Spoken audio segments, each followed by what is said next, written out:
Coming up today on Locked On Texas Tech, Grant McCaslin on his roster building vision quest. What's in store for JT Toppin coming up this season and a few finishing roster touches. Still in store. We're into it next on Locked On Texas Tech.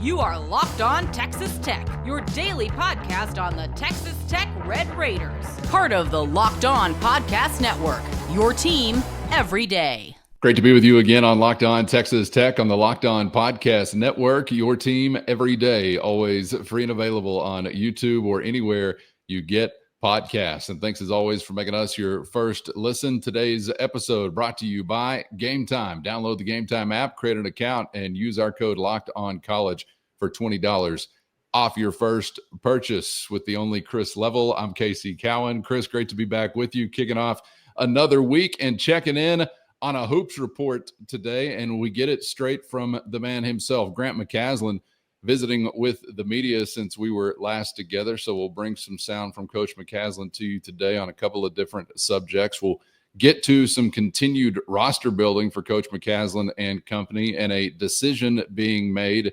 recently that could lead to another piece falling into place. We'll also get to some of those pieces returning from a season ago. It wasn't a new get in JT Toppin, but kind of felt that way when he chose to run it back with the Red Raiders. A scary thought offered up by Coach McCaslin, that being that he's still got room to improve. So what we saw last year, pretty good, but could it get even better? Scary for the opponents, that is. We'll also talk about two additions who are going to get a lot of attention rolling into the season in Lawan Watts and Tyree Bryan and what they bring to the table. But Chris, let's kick off the conversation with a thought from Coach McCaslin in general, approaching this roster building cycle and talking about vision, talking about criteria and characteristics, things they wanted to see when they set out to build this team. I think this year, more important than any, we really focused on not just getting a great basketball player with talent, not just getting a great basketball player who has a fit and feel for what we do and how we put it together, but who everybody in their family, their support group all has the same vision as we see it for what we want to do with our team and them individually. And I think that's extremely important, especially when we're trying to fast forward the process of getting a team to play together. And so when you asked me what we were looking for, I mean, we looked for a lot of things, but love for the game and people around them that have an understanding of what we all want, which is to win the whole thing. And that's their pursuit. And they know because of that, you get opportunities to play professionally at the highest level. And so just hearing that and knowing that's what people want was really, I think, the most important. Grant McCaslin is really good at two things, at least in his short time here. And I think that this probably spans back, but I'm just going off of the body of work that we've got here. He is phenomenal at what I think a lot of people have termed roster construction. How, in this day and age where the team kind of mostly changes year to year, how do the pieces fit? I think you could argue that like what Bill Self and those guys did at Kansas last year, they had all these high profile names and they weren't good at roster construction. It didn't work. It didn't click. Grant has been phenomenal at this in the 2 years, and I have no reason to suggest that this would be anything but as good, if not better, than what he's done before. Yes, NIL factors in, but nobody knew these names of Donovan Atwell and Tyree Bryan and Lawan Watt, right? I mean, nobody was like watching these guys, but they have the ability. Grant, being in charge of that effort, have the ability to figure out, okay, here's the puzzle. We need some corner pieces. We need some pieces that go in the middle. We need to be able to connect it all. And then the second thing he's really good at, and I don't think anybody would disagree, is he squeezes everything out of what he constructs.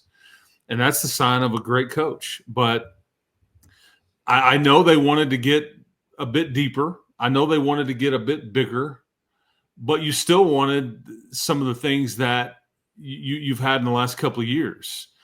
Up-tempo, skilled, shooting. And I think and part of what he talks about there, that's part of what nobody really sees. Everybody looks at statistics. When you go sign a guy, that's the first thing you and I go, hey, what classification is he? How tall is he? How many points do the average, rebounds, all that kind of stuff? Is he a good 3-point shooter? And then we don't, but their challenge is, what's he about? What makes him tick? He's selfish. Are these hollow points? He a volume shooter? Is he somebody that is going to shut it down and have a bad attitude? And Grant and those guys, they would tell you they haven't been perfect with all the additions since their time in Lubbock, but large in part, they've been pretty good at identifying all of these puzzle pieces and putting it together and making it work, and then squeezing everything you can out of them.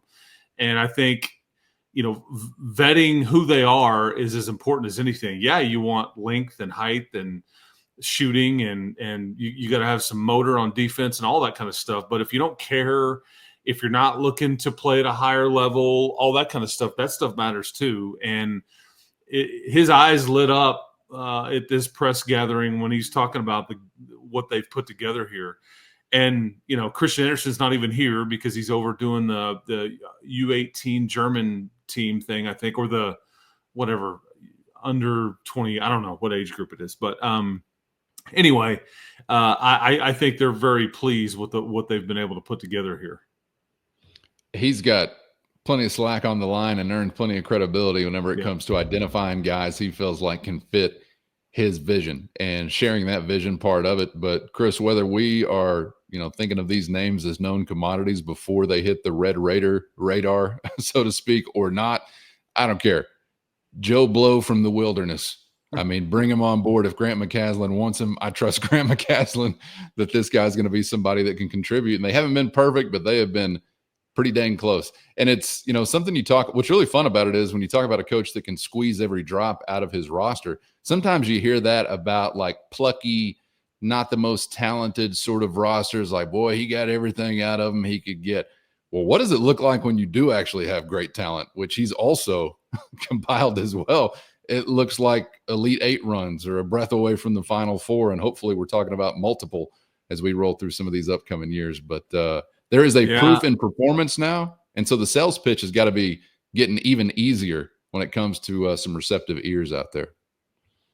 One, NIL definitely factors in. Okay, so we cannot ignore that. But also that Elite 8 run and some street cred, if you will, goes a long way when other people are paying a lot and you've got choices to make. And I also think it wasn't lost on me. It's pretty clear people have wondered what would a team look like in his vision, a perfect team, right? If he could just draw it up and realistically this is what he could put together.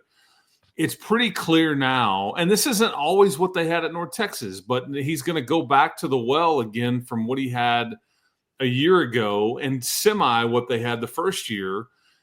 But there's a lot of importance on shooting. That was a common theme in that kind of broke a lot of the ties out there. If they're looking at this guy or this guy, like who shoots it better? And I just go back to like last year. I mean, Calvin, I think you had 6 players. I'm going to say 6 because one of them only had 39 round up, whatever, had 40 or more made threes. And JT Toppin had like 18 made threes.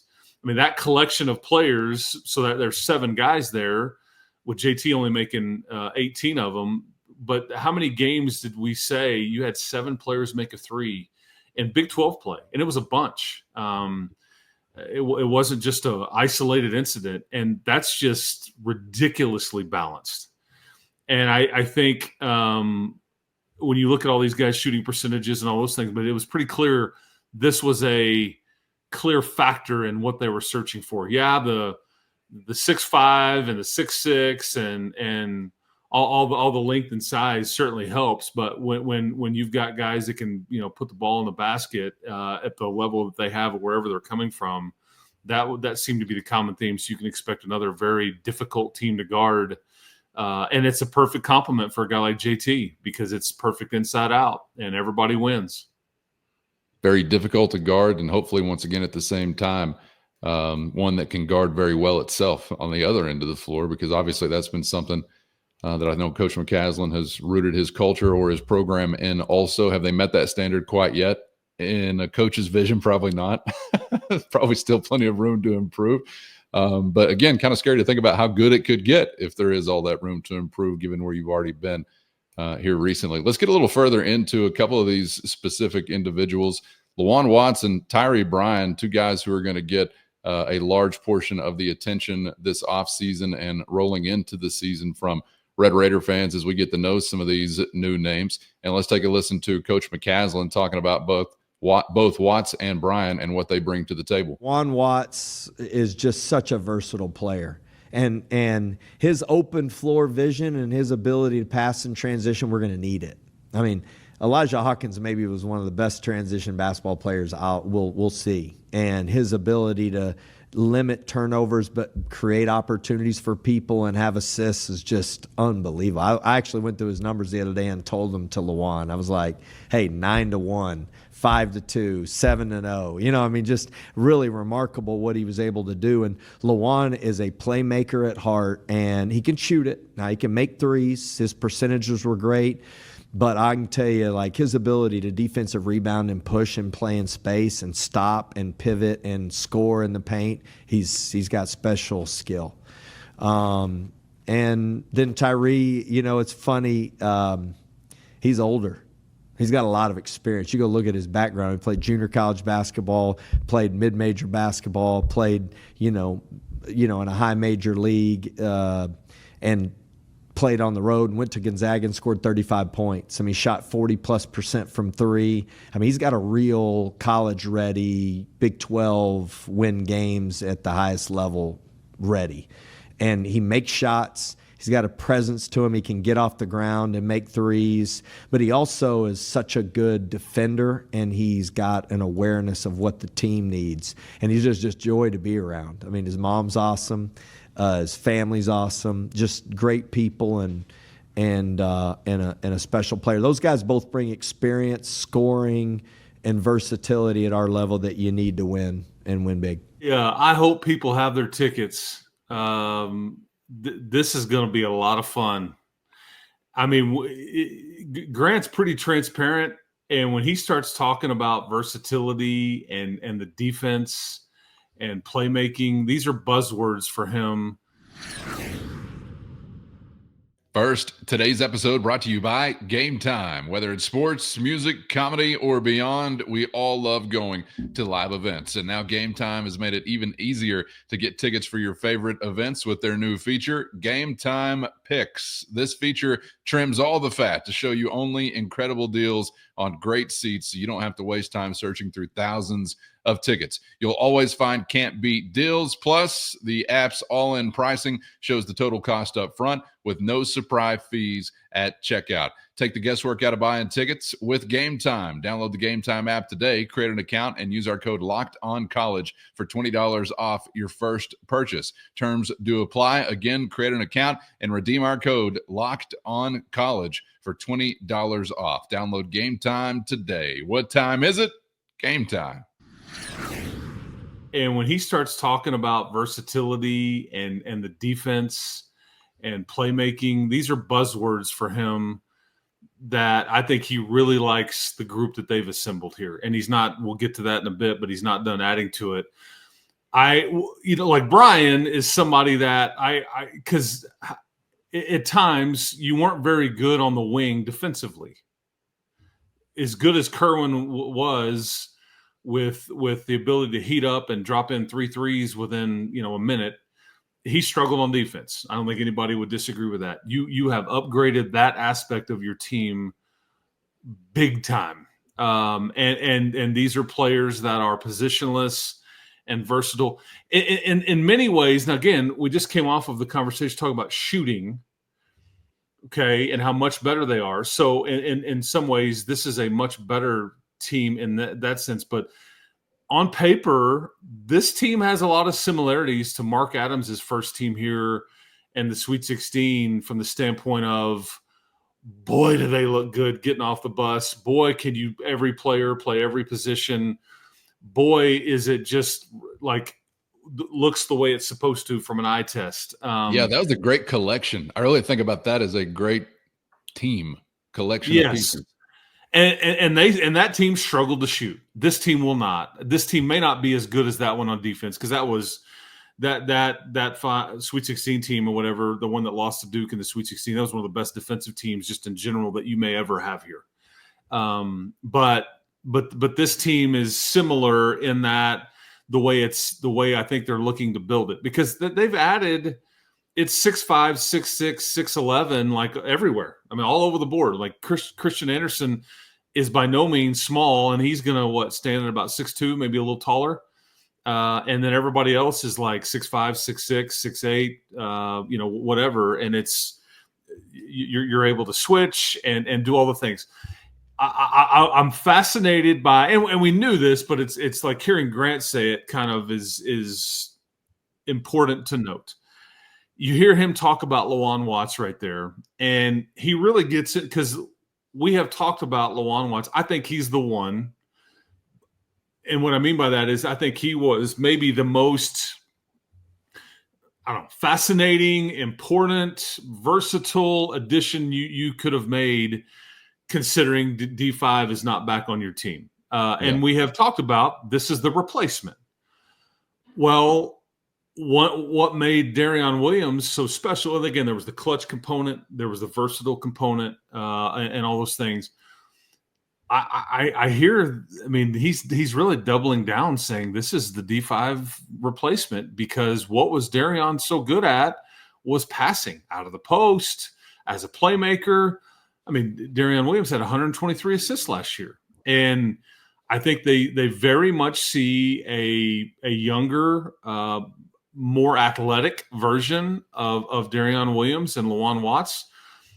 And we'll see if Watts can rise to the challenge in the final minutes of games and all these things like D5 did, because that's a lot to ask. And that's certainly a lot here, as you're going to play in close games and all that. But keep in mind, I mean, Watts averaged over 4 assists a game last year at Washington State. And when you hear him talk about, hey, being able to defensive rebound and then initiate the break and make good decisions, not turn it over. I mean, the guy's 6'6", 230, and he's talking to him like he's Elijah Hawkins. I mean, I was interested to hear that, Chris. Could you – maybe I'm not understanding exactly the role that they envisioned for him. It sounds like maybe he's going to have the ball in his hands more than I thought. Maybe. I don't know. What do you make of that? Yeah, I think maybe so. And this is why – again, the team is not fully put together yet. We'll get to that in a second, as we said. But maybe it does look a little bit different. Maybe Lawan Watts is more of a point forward, which is kind of what Darion ran, operated as at times. Let's feed it to him. Let him facilitate out of the post, or let him rebound and then initiate the break. All these kinds of things. Yeah. Again, these are some of the subtle nuances that they have a much better feel for right now than we would. They've been able to watch pickup, and they've watched all the film on these guys and how the pieces maybe fit together. But I trust Grant McCaslin, and I think Lawan Watts is got a chance to be a household name around this league this next year. I think he adds so much in line. Hey, you want to talk about the sales pitch? How about now saying you're the next in line to be a household name? Because there's been a few that have kind of been a part of that, right? That kind of process. McMillan, Williams, Toppin, Hawkins. Yeah, I don't disagree. I that's where the Elite Eight, run comes in handy, because you can go, hey, man, this is our goal, but we want to get a bit better. So you want to help us come do that? And you're not doing that at Washington State, no offense to the Cougs there. All due respect. Due respect to Washington State, of course. That's right. Man, that's really exciting to think about, that kind of versatility. I just keep coming back to that word when we're describing some of these guys, and a little bit of this, a little of that, or he could do this, or he could do that, here on the floor, there on the floor. And of course, it all sounds great on paper. Then you get that first shot to the jaw in game when the lights are on. What's the plan look like then? We'll find out. What's it look like for another go-around from JT Toppin? Kind of scary to imagine that he could still have room to grow after a Big 12 Player of the Year season. But, Chris, that's exactly what Grant McCaslin was talking about. Before we get out of here, I want to touch on a couple of different things. We'll get to some wrap it up kind of roster moves and hopefully some days soon to come in just a moment. But first, that thought from Coach McCaslin on continued improvement from JT Toppin going into next season. Go back and look at that last game that we lost in the tournament, and there's a lot to perfect. I mean, we can all get better, including myself. And I'm telling you, and I know JT ended up being Big 12 Player of the Year, but if you look at the start to it because of the injury and because of his lack of playing, I mean, he didn't have a great start. I mean, he had a great finish. But, I mean, I just think there's a ton of room for improvement. I mean, he's a great playmaker, but also there's an understanding of what other people are doing that are really important. And I think JT is as a leader and as a facilitator, because we all know he can score, but I do think he can make plays from the perimeter too, just facing the basket and making people defend him. But with that goes, you got to know what people are doing around you. And I think because he played closer to the basket most of the time, the spacing's simpler. But when you're on the perimeter, it gets more difficult. And I just think he's going to have the opportunity to improve there. And we need him to be better defensively. I mean, the better he can get defensively, the more we can get stops, the more we can play in transition, and the better we'll be. So, man, I'm really excited about his improvement, and I think he can make a lot. It may not look as flashy because he can still do all the things that are phenomenal when you see him. I mean, those aren't going to change, but I think the little things to make our team better, he's really embraced and excited about improving. I suppose no surprise, Chris. Coach McCaslin has identified some coachable points still within JT Toppin's game. Yeah, and JT is somebody that, because if you remember, I mean, think about like that trip to, we pointed to this little 2-game scenario a lot this past year, the trip to Utah. And, you know, JT got in foul trouble in the Utah game, and you ended up blowing those guys out. So it didn't really matter, but he was kind of a non-factor. That's when Elijah Hawkins like started making everything and really just took off. And JT also just was kind of a non-factor in the win at BYU. It was Darion Williams at the end of the game that just kind of put the team on his back, and what that turned out to be a monster win. You know, as you look back on it, and that trended a bit for where he was good, but he wasn't like all Big 12 Player of the Year type good for a period of time, and then he turned it on, and then he really struggled to score and rebound. Right, I'm being sarcastic because he averaged 18 and 9, but I think he just turned it on and went next level on everybody. I think what Grant is saying is that can we see this? Can we see more of this? Is this more the norm, or is this more of a last 2 months of the season stretch or whatever? I think what Grant is also saying is, how much better on the defensive end of the floor can you be? You know, are you going to pick up cheap foul? Because I mean, I did think that JT really held his own down the stretch defensively. I'm sure there's some improvement, and he's always going to have a bit of an issue with being, depending on who he's having to guard in the post, being a bit undersized. What will help JT, though, is when he gets isolated in the post on defense, that I don't think you were able to be as good at last year, is you'll hear basketball coaches a lot of the time pressure the feeder. You know, like we need to make the entry pass difficult. Well, when you've got smaller players on the perimeter like you did last year compared to what you have compiled this year, it may be harder for teams to feed the post this year, just in general. When you know, nothing you know, against Elijah Hawkins, but he was 5'10", 5'9", and you had, you know, Chance was 6'3", and Kerwin was maybe 6'5", but now you've got 6'5", 6'6" everywhere, and I think it may be more difficult to just like kind of look over and kind of throw it in there and all that stuff. That will help JT without him having to do anything. So that's just, again, subtle nuance, the game within the game.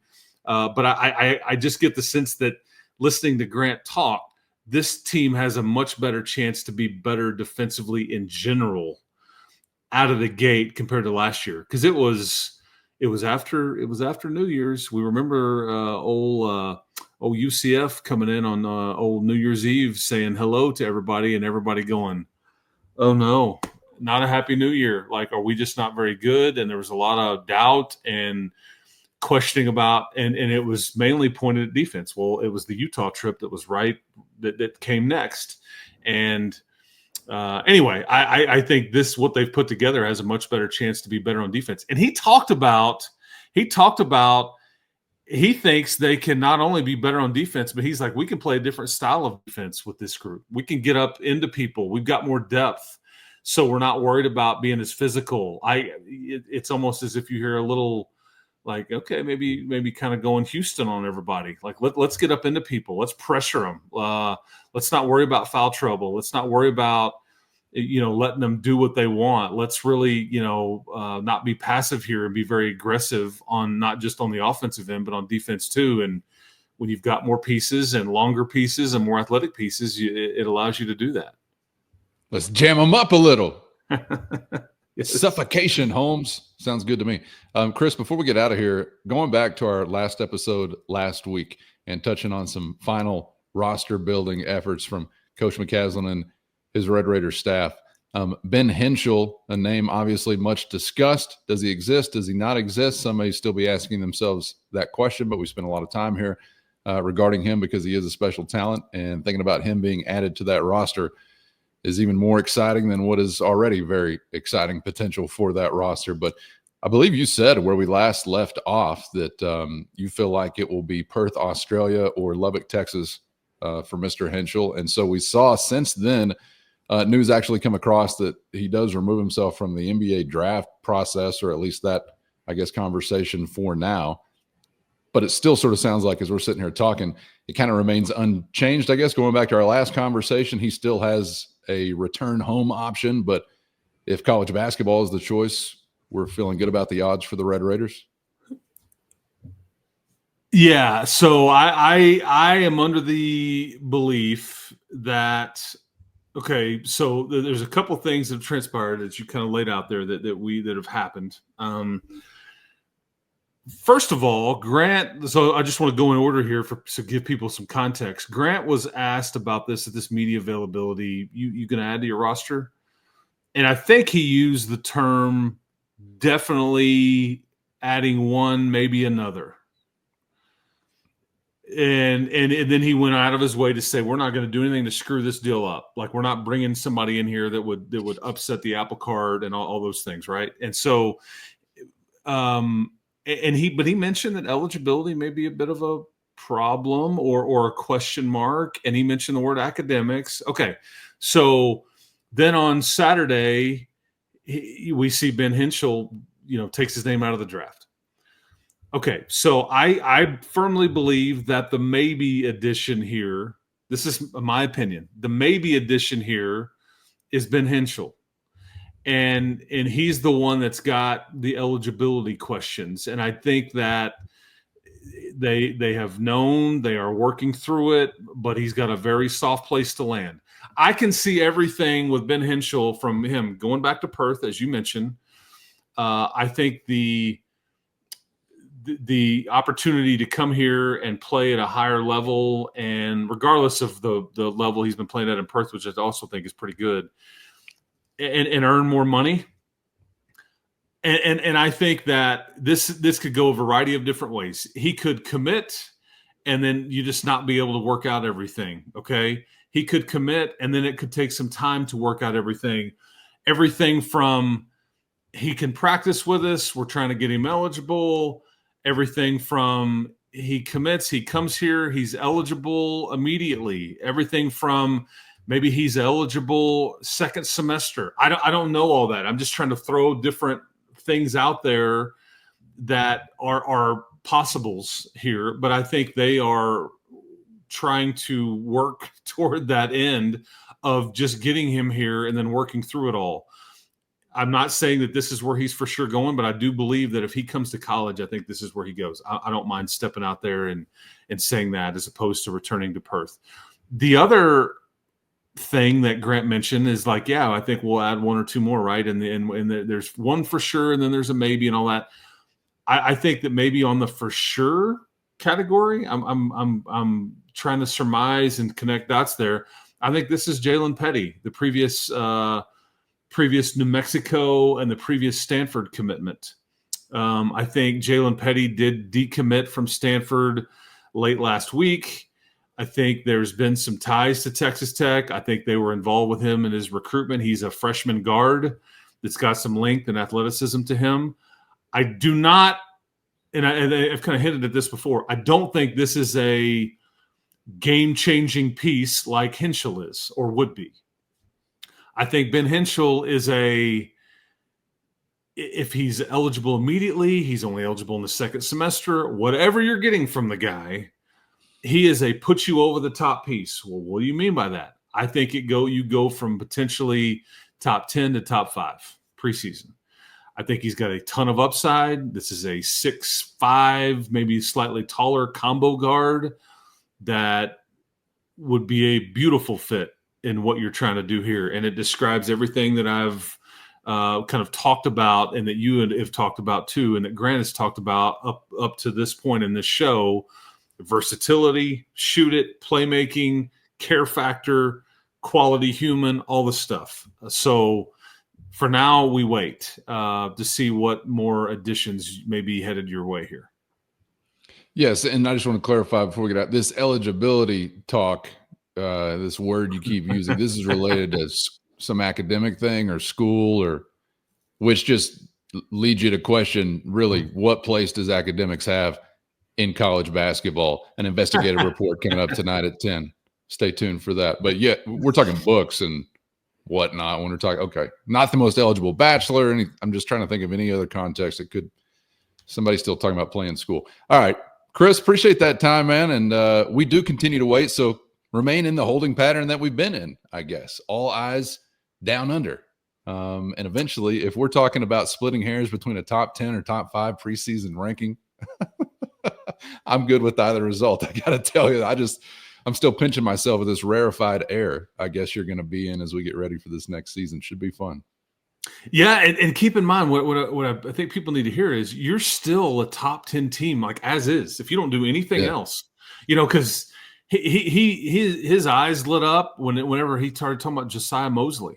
This is one of the younger, sneakier additions you had that has a chance to be here for a few years. That's originally from the state of Texas, went off to Villanova, and he was playing on a team with a bunch of older guys. But don't forget about people like that either. And then Nolan Groves, the other player that snuck in here, the Gatorade Player of the Year up there in the state of Minnesota. So, oh, by the way, Christian Anderson and JT Toppin are two of the best returners in the entire Big 12 Conference that will only improve upon what they were last year, and what last year was pretty good. So anyway, it's as much as we've talked about softball lately, and we're going to start talking a lot of football coming up. Men's hoops is going to be very relevant nationally this next year. Can't wait. Stay humble, stay hungry. We got a long way to go, but man, it's going to be a fun build up. Chris, appreciate the time as always, man. Just getting started this week. A whole lot more to dive into as we roll through it. So we'll see you for the next round. Looking forward to it. Sounds good. Keep hope alive, everybody. And get subscribed on YouTube or anywhere you get podcasts so you'll never miss an episode. We appreciate you for being out there. Thanks to the Everydayers and the Matador Mob. Hit the show notes and find a link to a free 14-day trial. That's your direct line to Chris and myself, with one-on-one text sent straight to your phone. Hope it was a happy Father's Day for everyone out there. Way to go, being fruitful and multiplying, or at least formulating plans or aspirations to be fruitful and multiply. It's a man's world. Yes, man. I happy Father's Day. It's a thankless job in many ways, but it's the best job any guy out there could ever have. So shout out to all those that either are a dad or step up and act like one for young people out there in the world. That's right. And the aspiring. I want to get the aspiring category out there as well. Yes. If you think you'd like to dip your toe in those waters, we encourage it. We applaud it. All right. Thank you for being out there. For Chris, I'm Casey. And as always, we hope to see you back for the next round on Locked On Texas Tech.